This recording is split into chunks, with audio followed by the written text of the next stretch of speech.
and you are very bullish, very optimistic about Mr. Jolani and the possibility of establishing a Syria that, even though it comes from that ideological place, is stable, is reasonable, can make peace with Israel, for example. So how did you see that play out, and what do you think that tells us about, A, the future of Syria, B, how minorities can live in this world that you're describing as, but how do you understand Syria right now? Well, this is where I always used to say, basically that knowledge is burden. And, the more you know about the situation, especially when not only the surface, not just only the layer below the surface, but the second and the third and the fourth and the fifth layer below the surface. This is when it becomes a burden, because then you're saying things that are not obvious to others, and then people think what the hell? I mean, you are anti-Al-Qaeda, for God's sake, and you are, sympathizing with someone who swore an allegiance to Al-Qaeda, and it's calm down, boys. Because I know more than you do, way more than you do, about this issue. Not just from now, but from many years ago. It's possible you even know more than me on this issue. I just want to say that officially for the record. Yes, a little bit more. A little bit more. What are we missing? What are we missing? First of all, he's very much impressed us that he put on a suit, but then again, there has been this massacre of the Alawites. There has been Christians fleeing. He did, when he was in charge of Idlib a few years back, forcibly convert, at least sort of publicly on paper as a stunt maybe, but it wasn't experienced as a stunt by those minorities, a Christian village and an Alawite village. How do I know if he's good or evil? Where do I look to find that out? I think this is, in my opinion, one of the first, instance in history where you have the radical leader of a radical organization becoming de-radicalized and then starting de-radicalizing the top tier leadership and then going into the second tier leadership and the third tier leadership and, top down de-radicalization as opposed to, the other way around. And I was aware of it, I was completely made aware of it in a chance meeting in Berlin with one of the senior intelligence officers from the Five Eyes, in March of 2018. So I'm talking about a knowledge I have, basically extending more than 8 years. And we were talking specifically about Jolani and Idlib and what's happening there. And I was absolutely surprised that when I was taken into the confidence, of that senior intel officer, who was serving at that time, holding the Syria file at that time, and I was supplying him with information, and he said to me that actually, if you want to know, basically something that will, surprise you, Jolani has now completely switched to the American side. And that was, remember, March of 2018. Remember, 2018. And I said, how? He said, well, it's all started, when he was in Buka and then, in other prisons, American jailers, were befriending him, and especially American librarian, the jail library. And the jail librarians, were in particular impressed by how many books he was reading and the fact that he was starting to depart the idea of global jihad and thinking about jihad being a instrument to fight injustice rather than being a global aimless, jihad in a foreign empire. And then, of course, he comes out of prison 2011, straight away sent to Syria. He established, Jabhat al-Nusra there, even though it was funded by ISIS initially, but he was completely at odds with ISIS leadership about the direction of the group. He doesn't want Syria to be a staging ground for any terrorism against any other nation whatsoever, especially the Americans. And then, when the pressure was on him so much, in April of 2013, just before the split with ISIS happened, he went to the Turkish military intelligence and to Hakan Fidan in particular, and he just said, I don't want, basically to be part of this. How do we extricate ourselves from this situation? And so this is when the split with ISIS happened. He managed to keep hold of about 40% of the group, kept them as a Nusra.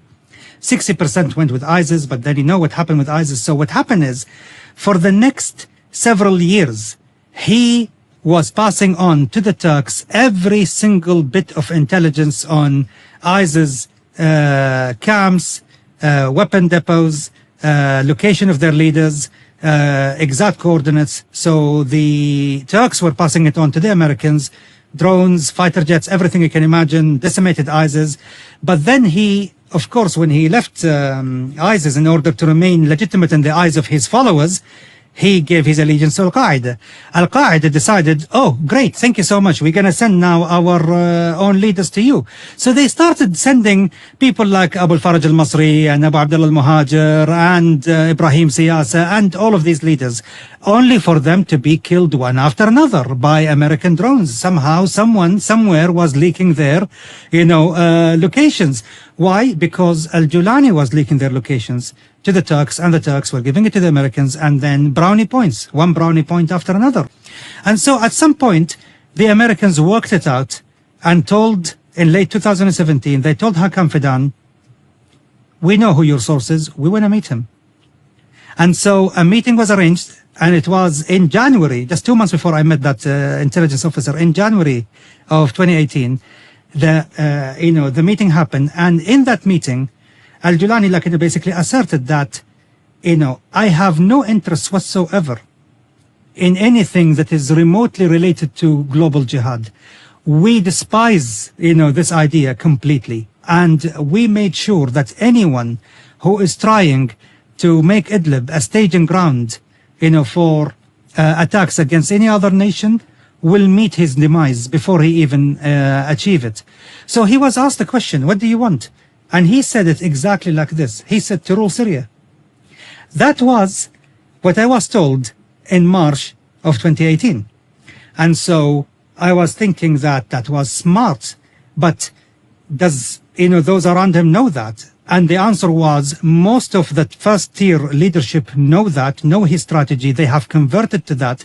They are now more or less similar to Saudi Wahhabist ideology of the nation state comes first. So, and they are doing that conversion slowly and gradually, from the top down. So in 2020, in July, that's another evidence of this. I met with a senior Syrian businessman who lives in the UAE. And I remember he had debts problems and everything and all of that. And he said to me, Ayman, finally, I'm going to pay my debts and I'm going to move to Turkey. Everything will be fine. I will tell you, I have the exact location of Al-Jolani. He is quarantining for COVID. He is in this exact location, and he showed it to me. He showed me on the phone where Jolani is, and he had the proof of life. He had Jolani's video inside that house. And he said, I just passed it on to the Americans. It's only a matter of time before I collect a $10 million reward on him. I said to him, it's not going to happen. They're not going to target him, trust me. He said to me, no, what do you mean? I said, trust me, they are not going to target him. He's just too useful for them. And several days passed by, 10 days almost, and I called him. I said, my dear friend, no attack yet. He said, oh, those American bastards, they told me they put it all the way to the chain of command. At that time, it was President Trump, by the way. And it came back from the White House to the Department of Defense saying that, that it doesn't serve the national security interests of the United States to target this man, even though there is $10 million reward on him. So once it's on, you can't lift the reward, right? Because then you clarify that he's working for you. So they have to leave the reward, but then never act on it. Exactly. The man mirrors my journey. Everything about him reminds me of me. Everything, every word he's saying, from Sayyid Qutb indoctrination all the way to the nation state and the Chicago Club and, infatuation with Milton Friedman. Yes, I'm not kidding, seriously. The man mirrors my journey. And so, however, I was, dismantling things from within. He was changing things from the top. Something that no one ever achieved before. So he has a difficult task here. And this is why I was enraged when I saw the Israelis attacking. And it's like, oh, wait a minute. You should be working with this man, because this man is the guarantee that Syria is going to be radicalized for the next 20 years, not the other way around. You know, because he is the one who is making sure that radical people are either expelled or in prison. Look at the prisons of Idlib. How many people there from the jihadists, like who are Egyptians or Iraqis or whatever, who currently, like, you know, basically languishing in Idlib jails? Just like the jihadis in Saudi Arabia who are languishing in Saudi jails. Right. In other words, in Idlib, you have these jihadis, and he's keeping a lid on them, and he can be trusted to do so. He just like the monarchies, and he wants to be a monarch in the future. You know, at some stage, like, you know, basically, he wants to be the king of Syria, a united kingdom of Syria. And I want everybody to understand something here. The Muhajirin here in Syria are calling for something, and they're calling for the right not to be droned by the Tahaluf or the coalition against ISIS. Oh, wait a minute. It's not against ISIS only now, is it? No, because 11 of the 13 people that were droned in 2025, they didn't have any connection to ISIS. Only 2 were said to have connections, and we can't even verify that they had that. Not only that, but you've got Muhajirin right now who are in prison. We're talking about Abu Shu'aib al-Misri, who was in prison previously, was tortured, had his feet whipped, and we understand had to have an operation on his feet. He came out of prison. He basically spoke that there were children in the Hayat Tahrir Sham prison, was rearrested, and we haven't seen or heard anything from him yet, and we still don't know his charge up until this moment in time. We've got Abu Yahya Jazairi. He was in prison back in 2020. It's now 2025. We're going into 2026. We still don't know what his charge is. We've got Abu Dujana, the Uzbek, who just a few months ago was imprisoned. And up until now, we have no idea why he was imprisoned. I'm saying this to say, brothers and sisters, that we have to have a due process. I mean, what was the point of the revolution if all that's going to happen is that whenever the government, either because they don't like the activities of certain people, which may not be a crime, or their backers, i.e. the Americans or even other than them, don't like a certain individual, they're called upon to arrest them arbitrarily, and they never ever see a judge. They never ever go to court.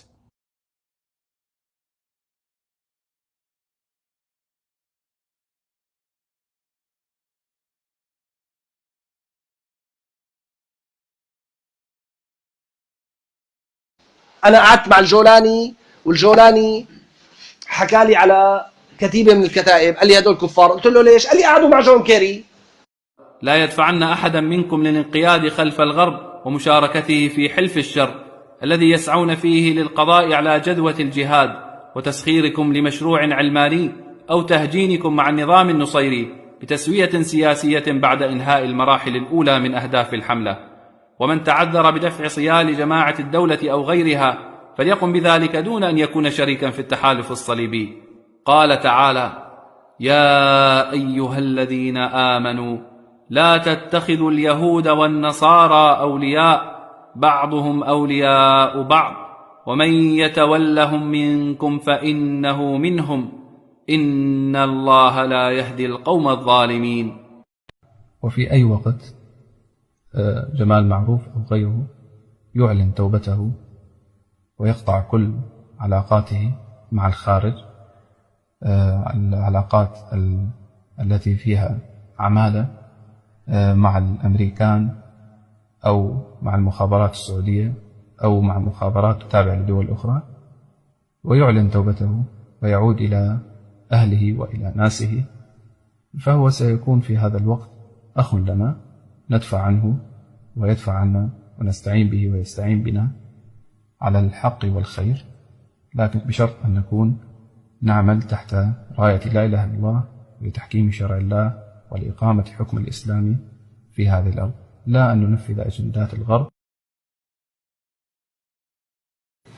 أنا أقول لك بكل صراحة أخي نايف، وهذه أمانة تاريخية. أنا التقيت الأخ الرئيس أحمد الشرع في 2015 تقريبا في ريف حما، وكان أول لقاء لنا في ذلك اليوم الذي كان على ما أذكر كان يوم من أيام رمضان. وعندما سألته بأنك هل يعني أنت تؤيد هذه الأفكار التي تتناقل عنك، إن كانت قاعدة أو كانت سلفية جهادية أو كانت بين قوسين كما يدعوها البعض الوهابية، فيعلم الله أنه في ذلك اليوم قال لي أنا لست مقتنعا بهذه الأفكار، ولكن نحن نقاتل هذه العصابة، وبالتالي نستطيع أن نغير هؤلاء الشباب تدريجيا.